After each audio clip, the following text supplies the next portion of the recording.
possible, but we're in Champ Select.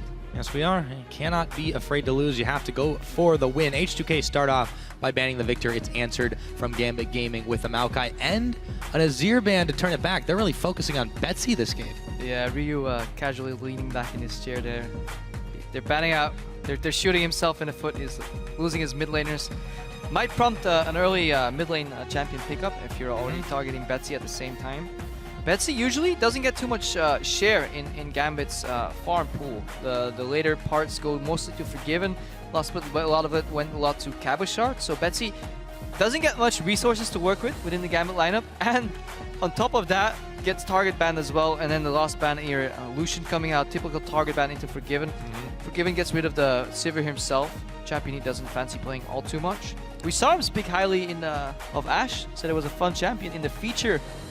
We saw on the Queen of Failure earlier. Maybe. We'll get to see it. Who knows? I mean, Gambit are taking their time about this ban, though.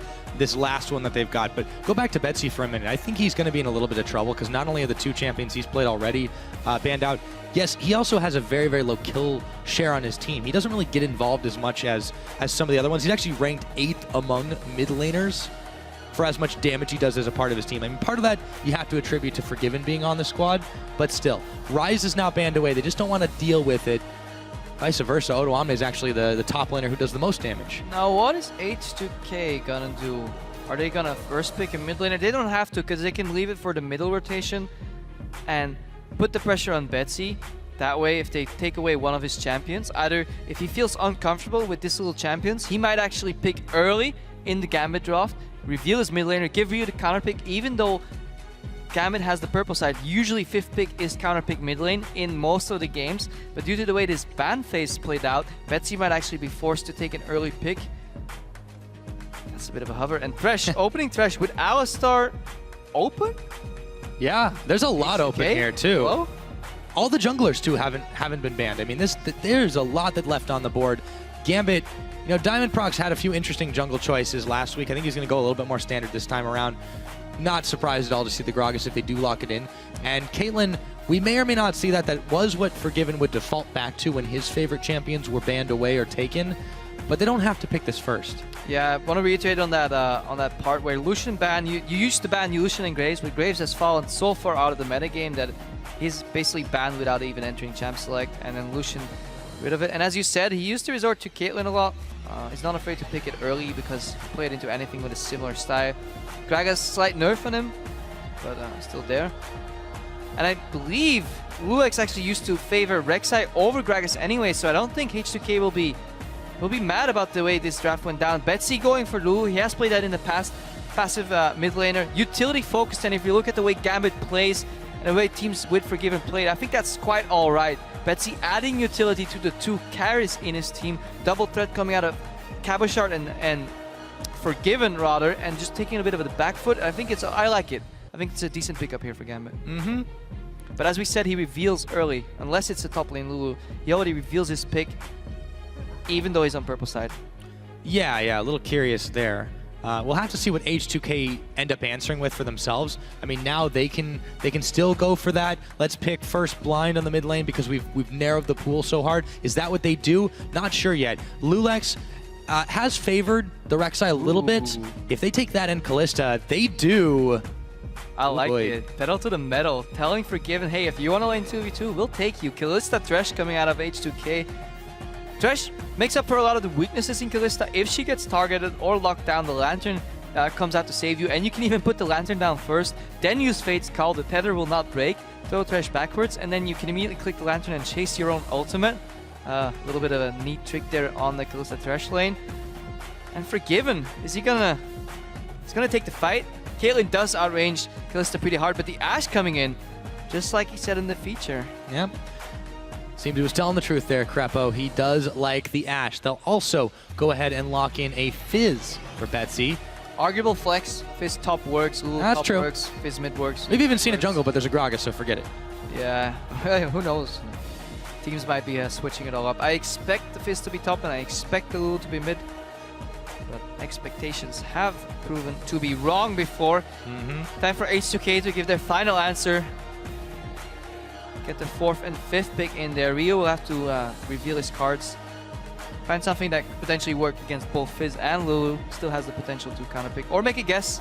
Yeah. Playing. Well, you know, look who fell through the ban phase too, and has fallen all the way to this rotation. I mean, LeBlanc, kind of something that we just took for granted was going to be banned coming into this week. Yep. Not the case this game. Would not be surprised to see Rio pick that one up. Rumble, also a very strong top pick. H2K can just go very basic, very general choices and be completely fine, trusting their mechanics and their teamwork.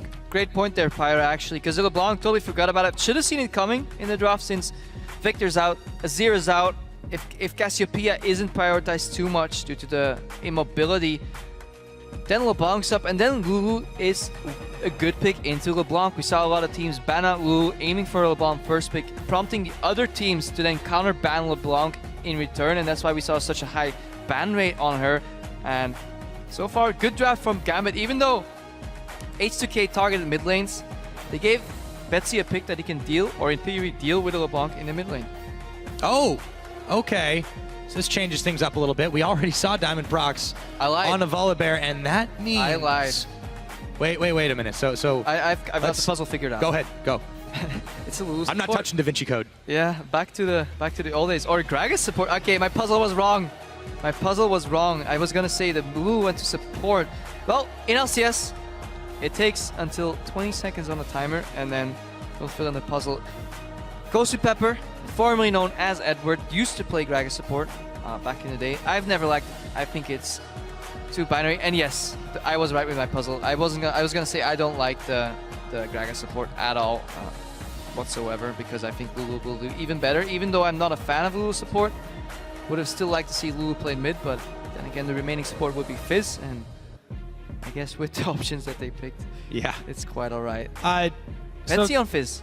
They have thrown a pretty massive curveball H2K's way. Betsy on Fizz is the most normal thing, but you know, enough about that. Before we hit the Rift, we're gonna go ahead and take a closer look at this matchup that is sure to be a crazy one. On paper, their roster is actually quite strong. Like, you have Forgiven, you have Cabashard. After first week, my goals didn't change at all. I just want to be the best. If they don't fix their communication, it won't be surprising for them to pretty much get stomped. We had this little to no practice at all. We'll see. Time will tell. 다음에 갬빗을 만나면 저희가 실수하지 않는 한 그냥 이길 것 같아요. If we don't make any mistakes, we'll win. Well, if there's ever a way to win a game, it's by not making too many mistakes. But Ryu, do not overanalyze that quote. He is confident. Clearly. And you'll need it to play into this Gambit squad that will be doing something very different this time around. We haven't seen Gragas in the top lane. Quite a while. I feel like Gambit was well on their way with a fantastic draft, or decent draft, but then kind of decided not to. You know, Cabashard actually did play Gragas top at least once in the spring split, but he played it. Don't believe they won him. Played it, or he can play it. I've seen him play it many times in solo queue, so that's not an issue. But I'd have liked to see. I mean, why put the Gragas top lane when you can put it in jungle? When you have arguably the tier 1 jungler in your possession, why would you send it top lane to just play Volibear when there's barely any top lane champions banned? Boggles my mind a bit. Why put Betsy, one of the players that has stylistically a utility-based role within the Gambit lineup, doesn't get too many resources, doesn't get too much help, on a hard carry, scaling carry like Fizz, and then move to Lulu support, which is okay for Peel. Yes, it's double poke on that bot lane, but gets all in really easily. And I think H2K is not sure whether they should expect a swap on the bot lane, or whether Forgiven's gonna take the matchup anyways. Forgiven, extremely confident player, will play any matchup almost. Rarely see him initiate a lane swap. Aggressive invade from H2K, so they'll just take the swap and start at the enemy side of the map. Absolutely. So, Gambit stacking fairly decent down on the bottom, but Diamond Prox in the enemy jungle while the rest of H2K are in his jungle. Some interesting things to note while we start this game off. Take a look down on the bot side, or what will be the bot side. Gosu Pepper, it's not that we haven't seen as much recently. That Ancient Coin, it did receive some buffs on this patch. Gives a little bit more gold. Nice and lucky. We'll see if that helps out Gosu Pepper this time around, but back to the game. You and Betsy. In the lane swap though, he'll have to stay in lane if he wants that passive gold from the coin. Betsy aggressive here with a little hopsky doodle. You're not too phased, because the door on the swing there. Betsy sitting on a flask, so generally in flask matchups you want to stay 1v1 for the longest time because then you can slowly sustain and out-sustain your opponent. You have less damage but more regeneration. In the lane swap that tends to happen a lot more, barring some support roams. Looking at the lanes, bot lane definitely did not freeze as the camp was done by Ashe and Lulu. I think top lane did a camp as well. Yeah, those golems are gone, so no freeze either. So both lanes going on in a predictable pattern. And Gambit reacting to that with sending 3 people to the top lane. They might be expecting the what become quite standard 4-man top lane push. And they leave Forgiven on his own, getting all the farm, uncontested. Soaking XP as well, because Sing now is looking to roam down. Betsy is at half his health, so Kabashar, Ghost Pepper, Diamond Prox, they've all arrived up in the top.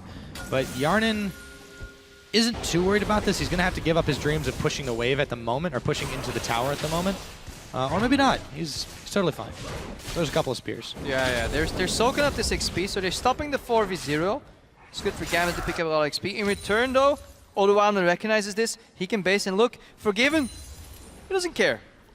Nah. Slowly pushing out that lane. He says, I'm going to stack this wave as big as you want, and you can see it coming from a mile away. We, as Gambit, don't care about you getting all this XP. And this is creating an XP discrepancy. Forgiven will be ahead in solo lane XP of Yarnan. Yarnan had to share, Forgiven had not.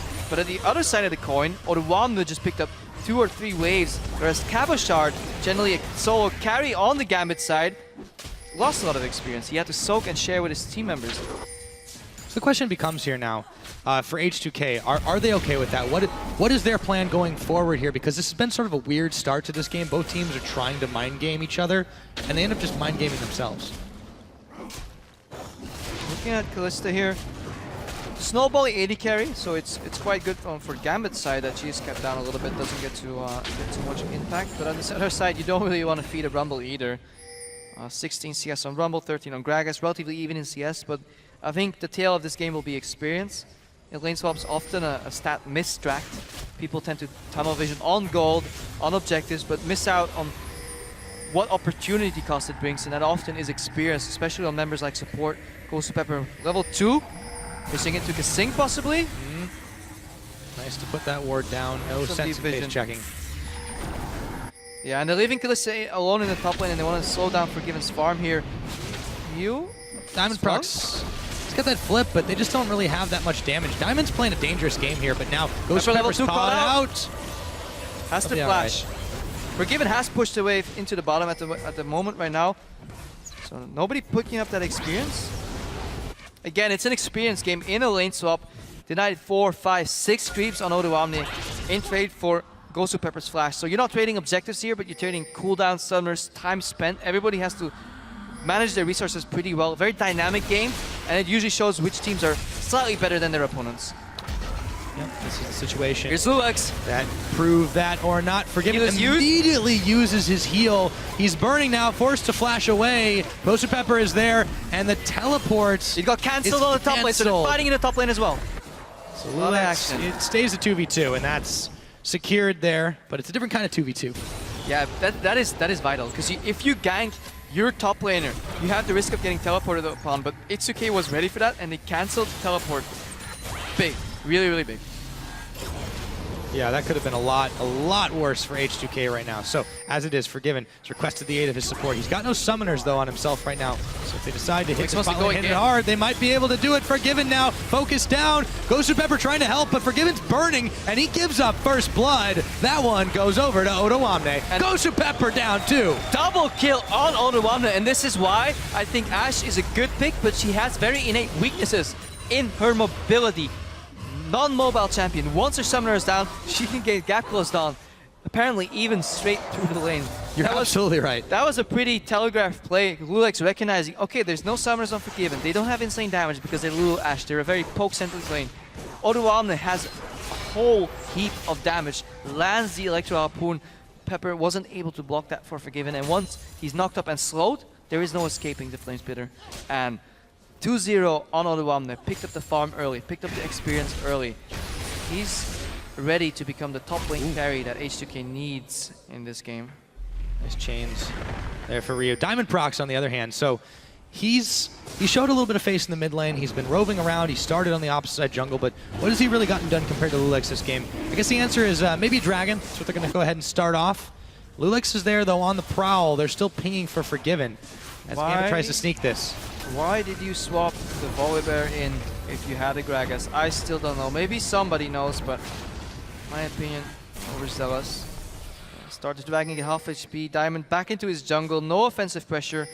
He ganked mid lane once on Ryu, who has a gap closer. Won that trade as well.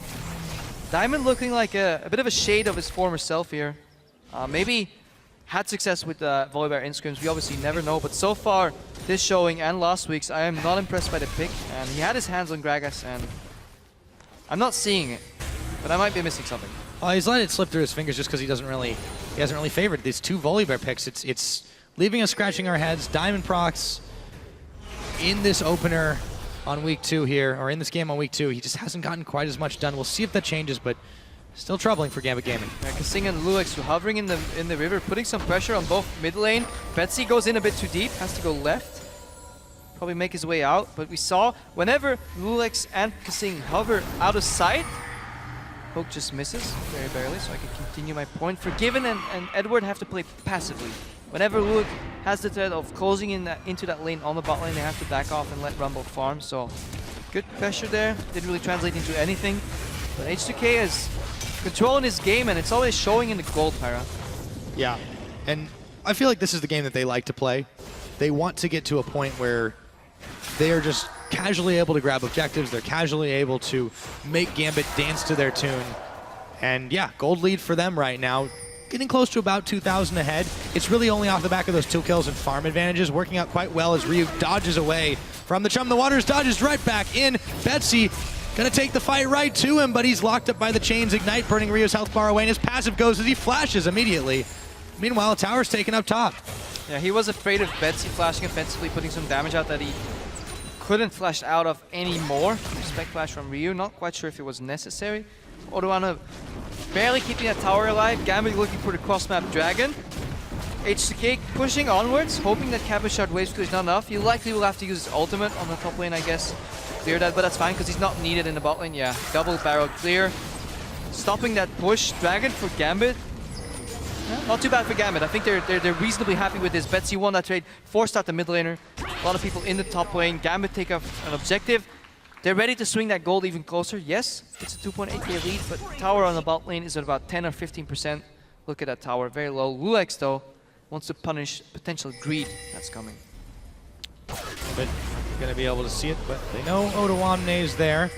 Given will be on his guard. He's got the BF sword now. Might see trade back. Smite's on him. They throw down the equalizer as well. Can he get back to his base fast enough? No. He goes down. Odoamne picks up kill number 3. And look at how close Forgiving is to getting his flash back up. Good timing there from H2K. Kill him right before he has his flash. And snowballing that advantage even more. 0-2 on Forgiven right now. Not on a mobile champion, not on that Lucian, not on that Graves, and he values those gap closers so highly because he does so well with them. He can use them offensively, defensively, add more variables to his play, but he's very stagnant, very predictable in his Ashe play, and H2K is capitalizing on the glaring weakness that's in that Ashe. That is the fact that she's immobile. She has to spot the ganks with her double hawk shot, which is global, as Kobe likes to track the jungler in his camps, but Gambit didn't do that. Didn't find Lulex, found an opening. Found 3 openings so far. 1 flash burn, 1 return gank, and now another gank just right here. Yep, so Betsy takes a little bit of damage there from Ryu. Odoamne doing quite well. Chases Betsy away off that pink ward. Really wants to keep that one alive. Gambit needs that bottom lane tower to get some gold. 13.7k gets 17.7k. Running some quick mathematics there. That's 4,000 gold lead on H2K. 12 minutes in the game. Here's the arrow. Enchanted Crystal Arrow is a-flying, but it won't go anywhere except across the map. Lulex sees it whiz by. H2K still unperturbed by this. They're going to keep on pushing in the mid. And that's what you want to see if you're H2K right now. If Gambit has to resort to desperation arrows, that means that the pressure is putting Gambit in an uncomfortable position. They don't have the wave clear here. Lulu mid lane could have cleared that. Not Lulu's support though, however. And Betsy, with so many people there, he has to back off. Another tower goes down. H2K, 3 towers to 0. Yeah, they're doing fantastic controlling this game, but Gambit, they just don't really have an answer. Diamondprox was hanging out in the brush, but he's spotted out by the timely Scrying Orb. So, another ward down now. H2K, they just keep pressing their advantage across the way. That tower in the bottom, as you mentioned, it still hasn't gone down, and Gambit can't safely take it. Forgiven had to move from the bot lane to the mid lane, which leaves a very stacked wave that, again, Ryu can just clean in 2 distortions, immediately push that back, put back the pressure. Where Gambit is slow in their way, they're pushing it out slowly, step by step by step. H2K can reap the benefits from that time spent from Gambit, clean that wave immediately and push it out. They're moving Betsy to the side lane to become that split push fizz that we've seen before, but it might be a little bit too late. 0-0-0 on Betsy, and he'll need some solo kills right now on this lane if Gambit has any hopes of clawing back. But let's not forget, Rocket did it last game. It's very true, but Ryu has been giving Betsy a bit of trouble. I would say, yes, they've been able to trade out, but Ryu's not going to give him an opportunity to really push this wave. I feel like he's wasting time down there. H2K realizing that tier 1 towers are down, Dragon is down, and they have no option to really siege on tier 2s. Instead of pushing this lane back like I said earlier, they're denying more waves by slowly freezing it and then blowing it up right before it hits the tower. Still keeping that tower alive.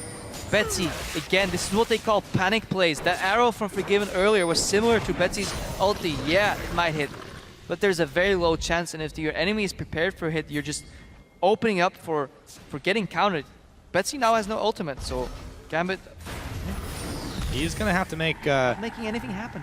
A really crazy... Well, move around. Let's see if Ryu can intercept him here. Lulex, Urchin Strike from Betsy. He's trying to get into the brush. We'll talk about that. This is where you want to get a cross-map objective in mid. Betsy's keeping the missile. 2 people, 3 people here. They want to get something in the mid lane. Can they get a tower? Anything? No. H2K is there. They're the ones on it right now. Equalizer Forgiven. comes down. He's going to have to flash after the Equalizer. He's going down. So is Gosu Pepper. It's H2K that find themselves something across the map. Another kill for Odo Omne. Not only that, one for Yarnin as well. And we touched on it before. He picked up that farm in the bottom lane, then got Forgiven's flash, then got a kill, and H2K knows how to play with a carry top laner. Odo Omne showing up big on his Rumble. 4-0-1.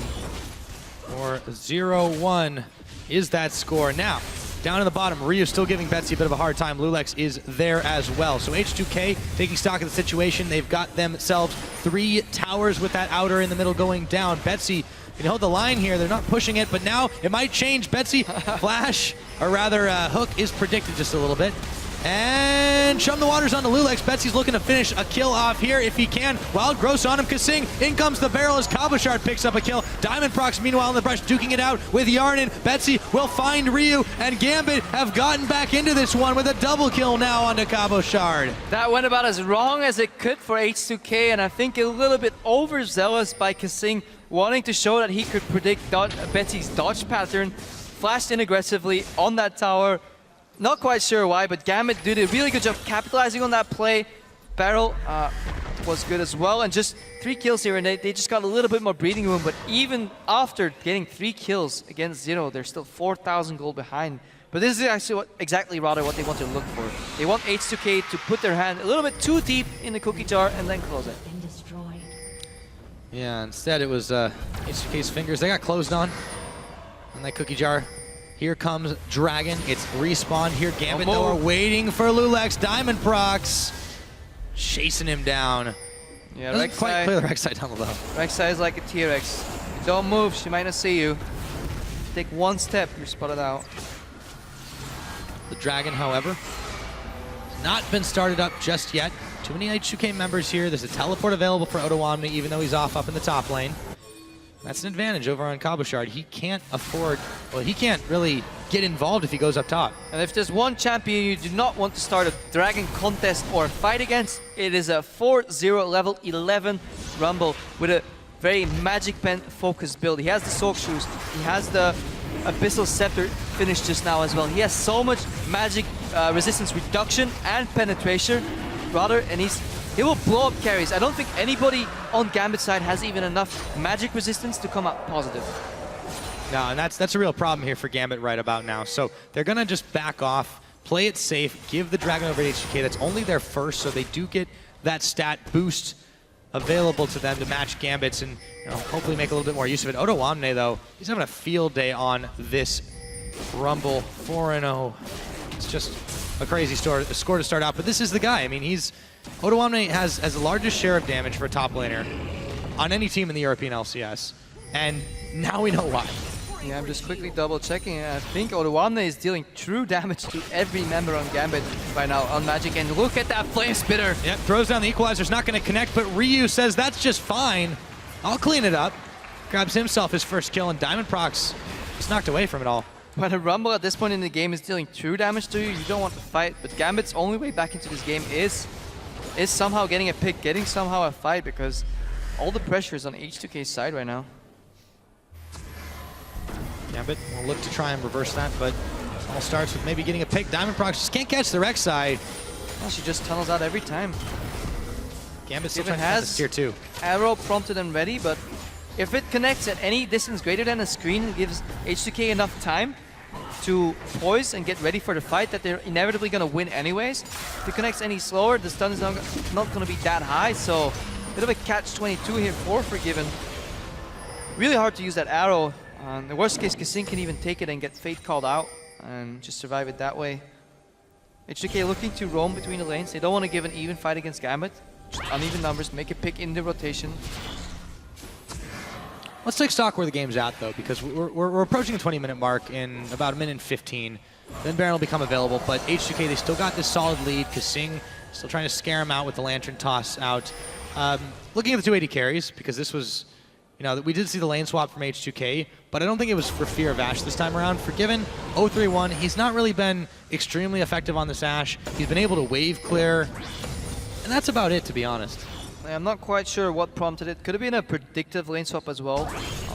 Ashe Lulu is a very poke-heavy lane, but Hjarnan and Kasing are not afraid to 2v2. They came out with some bold statements as well, thinking they were amongst, if not the best bot lane in the scene right now. Haven't really had the opportunity to show that too much.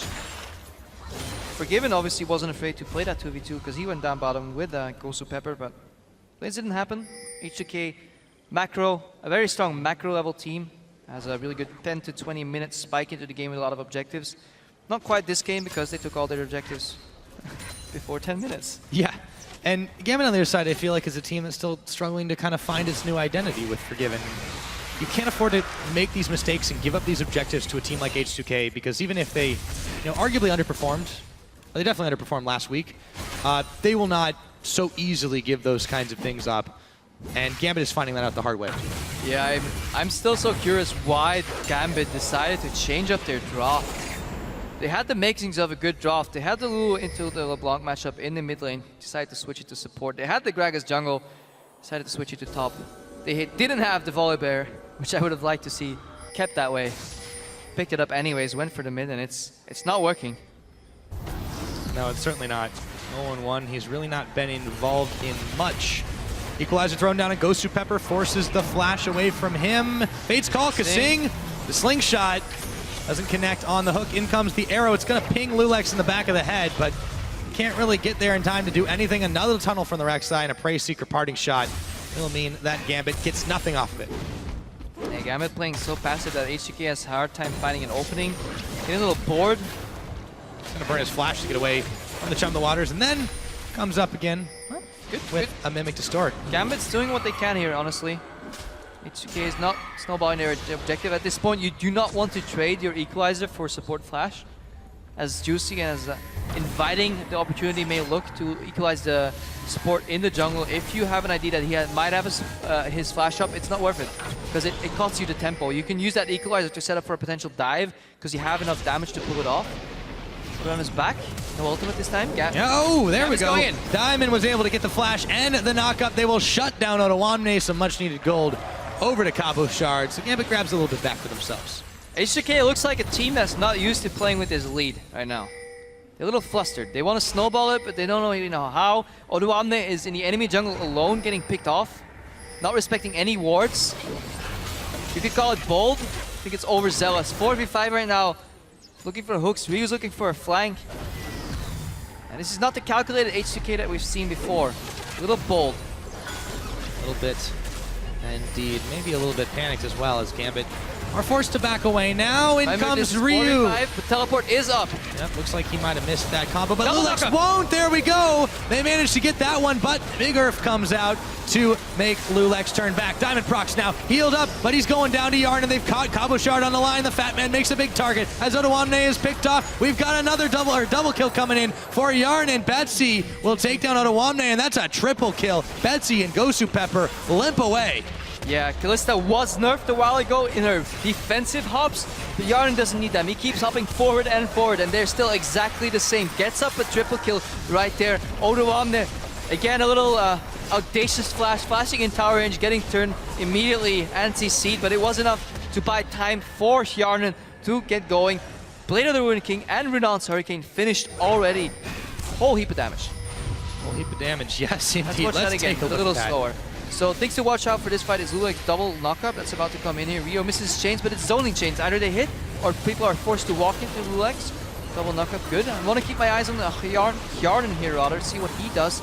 Closing to Sing. Good play on Diamond Prox coming in right about now. Finishes that up, gets the reason. Odoamne's buying time. Gets his seed by the arrow.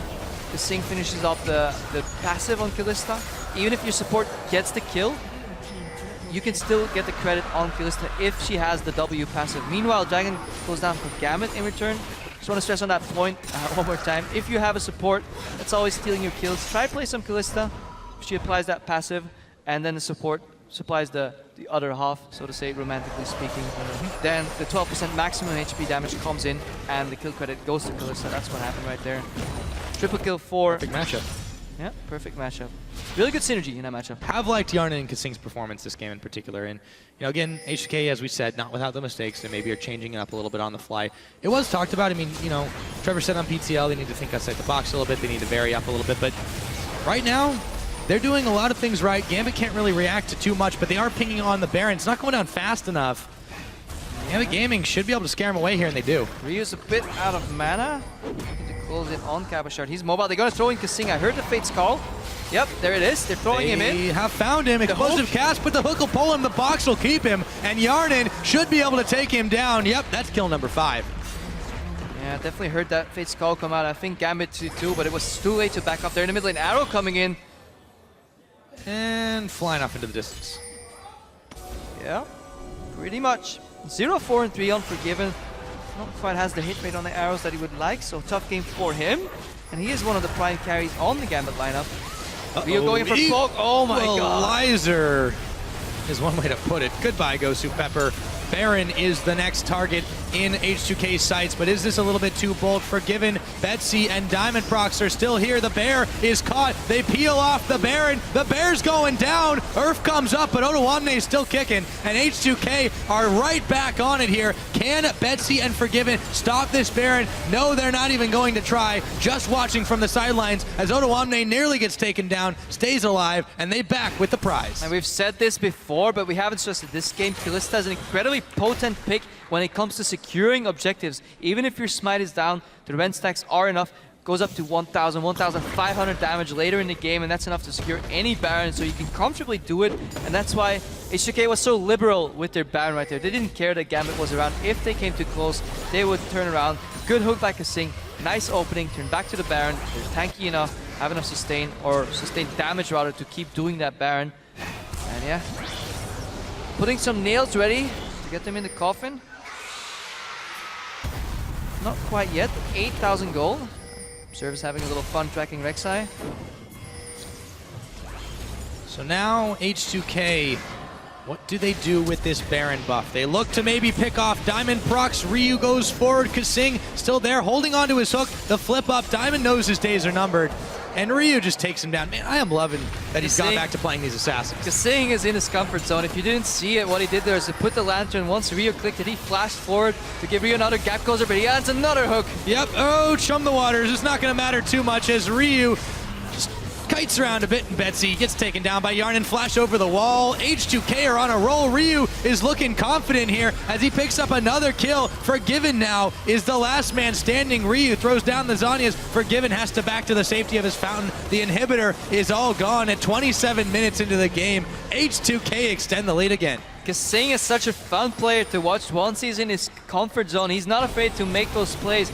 Earlier he flashed in, gave Gambit pretty much the opportunity to take a triple kill, 3-0 trade there in the bot lane, but that doesn't phase him. Yes, he might fail sometimes, but he's not afraid to make these plays, and that's why he's one of the best supports in Europe right now. Has that aggressive Lantern flash for Ryu, lands another hook, goes in. Bold plays, but it's working because they're in the lead, and it gives him the liberty to get a little more creative. Ryu going on Forgiven here. Chains don't quite connect. Still does half his health in damage. Yeah. Forgiven doesn't really flinch, but that doesn't matter when you're close to getting taken down. Rio is going to have to get out of there soon, but he'll have an empowered recall to get himself nice and safe. Pings on the bottom side for Ottawamne as he pushes the wave. A lot of Gambit members collapsing on it, but he's staying within safety range. What does this mean for H2K right now? They're about to go 2-2, keeping their placement dreams alive. If they win this game, let's assume they do. 2-2, fantastic score, but Gambit 0-3 right now, and that's gonna get tricky. Yeah, that 2-1 rather. Indeed. Almost. Yeah, they were 1-1 first week. My math is bad. One thing I've learned is never do math on a cast. Never do math in a cast, because if it's right, people won't mind. But if it's wrong, you'll never live it down, of course. H2K continue to push in the top side. Not much Gambit can do about this as Ryu zones Diamond Procs and Forgiven away. Looks like they might be setting up for the coup de grace. Gambit Gaming on the defensive yet again. Dragons a minute away. H2K have options. So yeah, Cabashard has his explosive cast to stop that teleport from Ottawamne, but looks like he's not teleporting to the team. The team is moving in for him. The last tier 3 tower. This is why you usually don't defend him. Yeah, he's going to burn his flash. Body slam into Ottawamne. Lulek's taking the tower. There's the explosive cast, but it won't matter. Cabashard is knocked up. Cabashard is taken down. And H2K, where they can't succeed on the top, they move down bottom, and nothing Gambit can do can stop them. And Gambit is getting stuck in these positions where no amount of outplay is possible. Once that fight starts, there's a 0.1 chance for Cabashard to survive that, and it would require monumental screw-ups on H2K's side, and that speaks to H2K being so good as a macro side. They're laying down the equalizer, bit of a zoning equalizer. They could take the tower, but they want the kills. They're bloodthirsty. Yes, they are, so they will first get that one turret. Diamond Procs has to head back to base, but they've not got much time left in this game. Gambit, here comes the Crystal Arrow. It hits Yarnin. He should be able to kite back if he wants to. Ryu, though, is in the middle. He pops his clone, or he gets his clone popped, I should say, as Lulex gets a massive knock-up and a triple kill again, going over to Yarnin. That is going to be yet a quadra kill. The Nexus turrets melting after all of that. The pressure was just too much, and H2K are knocking on the door. 30 minutes into the game, they have managed to take down Gambit Gaming and open their split at 2-1.